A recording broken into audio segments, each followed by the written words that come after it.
السلام عليكم ورحمة الله. ازيكم يا سنة رابعة. معاكم أستاذة مروة إسماعيل. النهاردة هناخد درس جديد من دروس النحو. درسنا بعنوان أقسام الكلام. طيب، خليكم معايا في الدرس ونعرف الدرس بيتكلم عن ايه. أول حاجة هتكلم عنها، أنا عندي الكلمة بتنقسم لثلاث أقسام. الكلمة بتنقسم لثلاث أقسام، يا إما اسم يا إما فعل يا إما حرف. يبقى أنا عندي أقسام الكلمة ثلاثة: اسم وفعل وحرف. طيب، إيه هو الاسم؟ الاسم كل ما دل على نبات أو حيوان أو إنسان أو طير أو زمان أو مكان أو جماد أو صفة أو معنى. يبقى أنا عندي مجموعة من الحروف كونت لي كلمة. الكلمة دي ممكن تكون اسم وممكن تكون فعل وممكن تبقى حرف. عندي الاسم ده ممكن يبقى اسم نبات. اسم نبات زي ايه؟ زي كلمة شجرة. او ممكن يبقى اسم طير زي دجاجة او عصفورة. او ممكن يبقى اسم حيوان زي اسد. طيب، ممكن يبقى اسم انسان زي عمر، او مؤنث زي آية. ممكن يبقى زمان زي ظهرا. ممكن يبقى مكان زي فوق او تحت. وممكن يبقى جماد زي مكتب. وممكن يبقى صفة زي جميل. وممكن يبقى معنى زي كلمة إهمال. طيب، يبقى أنا مش فاهم يا مس، ممكن تقولي لنا تاني؟ هقول تاني: أقسام الكلمة بتنقسم إلى 3 أقسام، يا إما اسم يا إما فعل يا إما حرف. أنا عندي أي كلمة ما بتخرجش عن ال3 أنواع دول، يا إما بتكون اسم حد، اسم شخص، اسم شجرة، اسم نبات، اسم حيوان، اسم جماد. ممكن تبقى ظرف زمان او مكان، او ممكن تبقى صفة، او ممكن تبقى معنى. يبقى انا عندي الاسم ده انواع. وجيت اتكلمت وقلت ان الاسم بيبقى نبات زي كلمة شجرة، او طير زي دجاجة، او حيوان زي اسد، او انسان زي عمر وآية. وقلت ممكن يبقى ظرف زمان زي ظهرا، او مكان زي فوق، او جماد زي مكتب، او صفة زي اهمال، او معنى زي جميل. طيب، اكيد الاسم ده لو بره الحاجات دي، لو انا عندي جالي قطعة وقال لي استخرج اسمي، يعني مثلا انا هعرف ازاي الاسم لو انا ما عنديش نبات ولا طير ولا حيوان ولا الكلام ده؟ انا هعرف ازاي الاسم له علامات. يبقى انا في علامات بتميز الاسم. انا هعرف العلامات دي، ولما اعرفها هعرف استخرج الاسم بسهولة. ايه هي العلامات؟ علامات الاسم: التاء المربوطة والتنوين والجر والنداء وآل التعريف. يبقى علامات الاسم تاني: التاء المربوطة والجر والنداء وآل التعريف والتنوين. طيب، التاء المربوطة زي كلمة مدرسة أو مكتبة أو شجرة. أي حاجة فيها تاء مربوطة بتبقى اسم. طيب، التنوين زي قلما، كتابا، بابا. أي حاجة فيها تنوين، سواء كان تنوين بالفتح أو الضم أو الكسر، يعني قلما أو قلم أو قلم. طيب، الجر زي أي كلمة يسبقها حرف جر دي اسم. زي مثلا الكلمة اللي معانا إلى المدرسة، إلى حرف جر واللي بعديه على طول اسم مجرور، فاللي بيجي بعد حرف الجر بيبقى اسم. النداء زي يا عمر أو يا آية. طيب، آل التعريف زي كلمة الولد، النبات، الشجرة، الكتاب، العصفور. كل دي حاجات بتعرفني ازاي ان انا اميز الاسم. يبقى انا كده دلوقتي عرفت ان الاسم هو كل ما دل على اي حاجة بتدل على نبات او طير او حيوان او انسان او زمان او مكان او جماد او صفة او معنى. طيب، ولو جالي قطعة مثلا مش هعرف استخرج، لو افرضي ما عنديش ولا زمان ولا مكان ولا الكلام اللي انت بتقوليه ده، هعرف ازاي؟ قلنا الاسم له علامات، فانا بعرف الاسم من علامات. العلامات دي هي اما يكون الكلمة فيها تاء مربوطة او تنوين او جر او نداء او آل التعريف. طيب، بعد كده هندخل على تاني قسم من اقسام الكلمة او اقسام الكلام، هو الفعل. الفعل يا اما ماضي يا اما مضارع يا اما امر. طيب، مضارع زي كلمة يأكل، وماضي زي أخذ، وأمر زي اكتب. يبقى الفعل عندي بينقسم إلى فعل مضارع وماضي وأمر. مضارع زي يأكل أو يشرب، ماضي زي أكل أو أخذ، أمر زي أكتب أو أخرج أو أشرب أو ذاكر، كل دي أفعال أمر. طيب، تالت قسم من أقسام الكلمة، الحرف. طيب، الحرف يا إما بيكون حروف الجر أو حروف العطف أو النهي أو النفي. يبقى حروف العطف زي الواو والفاء وثم، والنهي زي لا الناهية، والجر زي حروف الجر اللي هي من إلى عن على في والباء والكاف واللام، والنفي زي لم ولن. طيب، يبقى أقسام الكلمة بتنقسم إلى اسم وفعل وحرف. قلنا الاسم كل ما دل على إنسان أو نبات أو حيوان أو طير أو مكان أو زمان أو جماد أو صفة أو معنى.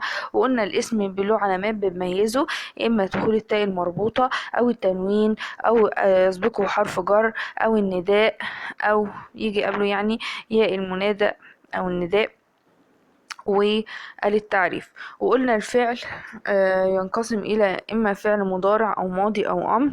وقلنا الحرف زي حروف العطف أو حروف الجر والنهي والنفي. طيب، هنبدأ بعد كده هناخد الأسئلة. السؤال الأولاني: ضع كل اسم من الأسماء السابقة في مكانه المناسب. أول حاجة: نقط حيوان مفترس، نقط طائر جارح، نقط حيوان أليف، تلميذ مجتهد، نقط طائر أليف، نقط بلدي، نقط هو الذهب الأبيض. يبقى أول حاجة حيوان مفترس، فحطينا كلمة الأسد حيوان مفترس، وعايز نحط اسم في مكان مناسب. فهنا بناخد من الأمثلة، بناخد من الكلمات نحط في النقط. عندي ايه هو الحيوان المفترس؟ هو الأسد. نقط طائر جارح، ايه الطائر الجارح معانا؟ يبقى النسر. كل دي أسماء. الأولاني كان اسم حيوان، تاني حاجة النسر هو اسم طير. نقط حيوان أليف، القطة حيوان أليف. هنا برضو اسم، لأن أولا هي اسم حيوان، وكمان أولها ألف ولام وآخرها تاء مربوطة. طيب، تلميذ مجتهد محمد، تلميذ مجتهد ده اسم إنسان. طائر أليف، الحمامة طائر أليف. نقط بلدي، مصر بلدي، مصر اسم بلد أو مكان. نقط هو الذهب الأبيض، القطن هو الذهب الأبيض، والكلمة دي اسم، أو إنها اسم نبات، وكمان لأن أولها ألف ولام اللي هي آلة التعريف. بعد كده: ضع كل حرف من الحروف السابقة في مكانه المناسب فيما يلي. أذهب نقط المدرسة، أخرج نقط البيت، أسأل نقط صديقي، نقط الله غفور، نقط أحب نقط أقرأ القصص. هناخد أول نقطة معانا: أذهب نقط إلى المدرسة. أنا جاوبتها خلاص، يبقى أذهب إلى المدرسة. طيب، أخرج نقط البيت، هيبقى أخرج من البيت. احنا بنحط حرف مناسب في النقط. اول واحد خدنا حرف الجر الى. تاني نقطة اخرج من البيت. بعد كده اسأل نقط صديقي، اسأل عن صديقي. بعد كده نقط الله غفور، ان الله غفور. نقط احب القصص، نقط أحب القصص. أحب نقط أقرأ القصص، أحب أن أقرأ القصص. يبقى تاني: أول واحدة أذهب إلى المدرسة، أخرج من البيت، أسأل عن صديقي، إن الله غفور، أحب أن أقرأ القصص. السؤال اللي بعد كده: اقرأ الفقرة التالية ثم أجب. دخل المعلم إلى الفصل مبتسما وألقى التحية على التلاميذ وقال لهم: هل أنتم مستعدون لدرس اليوم؟ فأجابوا: نعم نحن مستعدون. ففرح بهذه الإجابة وابتسم وهو يقول لهم: بارك الله فيكم يا أبنائي، ولنبدأ في شرح الدرس، فانتبهوا معي جيدا. استخرج من الفقرة 3 أسماء: فعلا ماضيا، فعلا مضارعا، فعلا من أفعال الأمر، 3 حروف، ضميرا للمخاطب، ضميرا للمتكلم، آخر حاجة ضميرا للغائب. 3 أسماء. هنقرأ الفقرة تاني. دخل المعلم، يبقى أول اسم معانا المعلم. إلى الفصل، الفصل لأن أولا يسبقها حرف جر. تاني حاجة دخل عليها التعريف، يبقى ده اسم الفصل. كلمة مبتسما، مبتسما ده اسم لأني من علامات الاسم التنوين، والكلمة دخل عليها التنوين.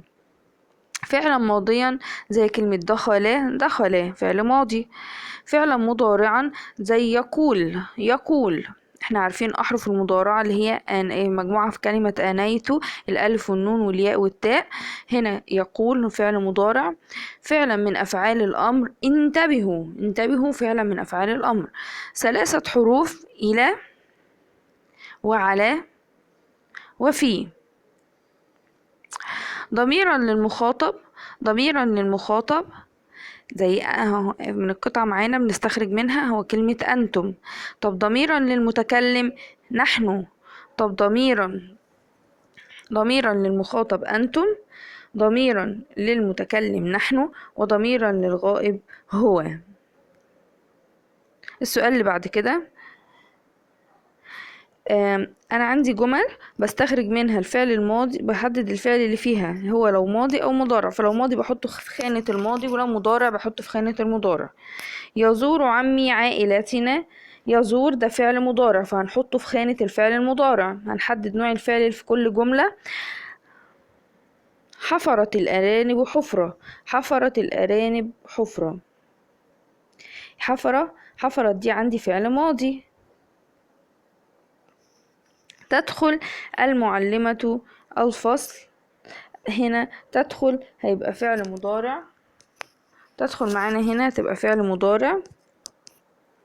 بعد كده شرح المعلم الدرس، شرح هنا هتبقى فعل ماضي. وبكده نكون خلصنا درس النهاردة، والمرة الجاية بإذن الله مع درس جديد. السلام عليكم ورحمة الله.